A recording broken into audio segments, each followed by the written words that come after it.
പുഷ്പനെ അറിയാമോ, ഞങ്ങളുടെ പുഷ്പനെ അറിയാമോ, സഖാവിനെ അറിയാമോ, ആരണഘാതയറിയാമോ. എന്തൊക്കെയായിരുന്നല്ലേ. എനിക്ക് ഇതൊക്കെ കേൾക്കുമ്പോൾ ഇപ്പോൾ ചിരിയാണ് വരുന്നത്. ഞാനും അത് തന്നെയാണ് പറയാൻ വന്നത്. 1994 നവംബർ 25 അന്നൊരു വെള്ളിയാഴ്ചയായിരുന്നു. സ്വാശ്രയ വിദ്യാഭ്യാസ പ്രശ്നവുമായിട്ട് ബന്ധപ്പെട്ട് മന്ത്രിമാരെ വഴിയിൽ തടയാൻ പദ്ധതി ഇട്ടിരിക്കുകയായിരുന്നു DYFI.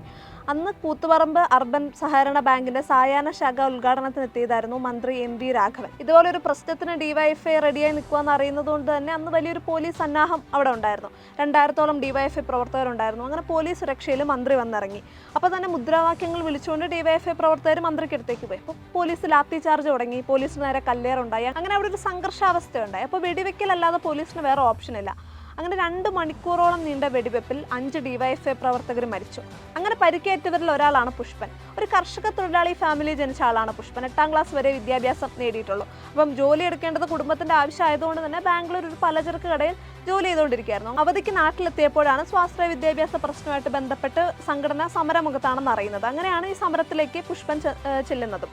പുഷ്പന്റെ കഴുത്തിലാണ് വെടിയുണ്ട തറച്ചത്. സുഷുമ്നാ നാഡിയിലേക്ക് വെടിയുണ്ട കൊള്ളുകയും കഴുത്തിന് താഴേക്ക് തളർന്നു പോവുകയും ചെയ്തു.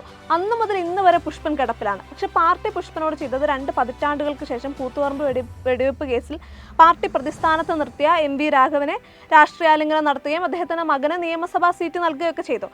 ഇതാ ഇപ്പോൾ സ്വകാര്യ സർവകലാശാലകളും വിദേശ സർവകലാശാലകളുടെ ക്യാമ്പസുകളും സംസ്ഥാനത്ത് ആരംഭിക്കാൻ അനുമതി നൽകുമെന്ന് സംസ്ഥാന ബജറ്റിൽ ഒഫീഷ്യലായിട്ട് പ്രഖ്യാപിക്കുകയും ചെയ്തു.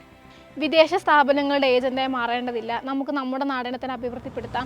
നാടിന് ഒരു തരത്തിലും അംഗീകരിക്കാൻ കഴിയാത്ത സംരംഭമാണ് അക്കാദമിക് സിറ്റി എന്ന് പണ്ട് പാർട്ടി സെക്രട്ടറി ആയിരുന്ന സമയത്ത് പിണറായി വിജയൻ തന്നെയാണ് ഇന്ന് മുഖ്യമന്ത്രി സ്ഥാനത്തിരുന്ന് വിദേശ പങ്കാളിത്തത്തോടെ ഉന്നത വിദ്യാഭ്യാസ രംഗത്ത് സ്വകാര്യ മൂലധന നിക്ഷേപത്തിന് ഒരുങ്ങുന്നത്.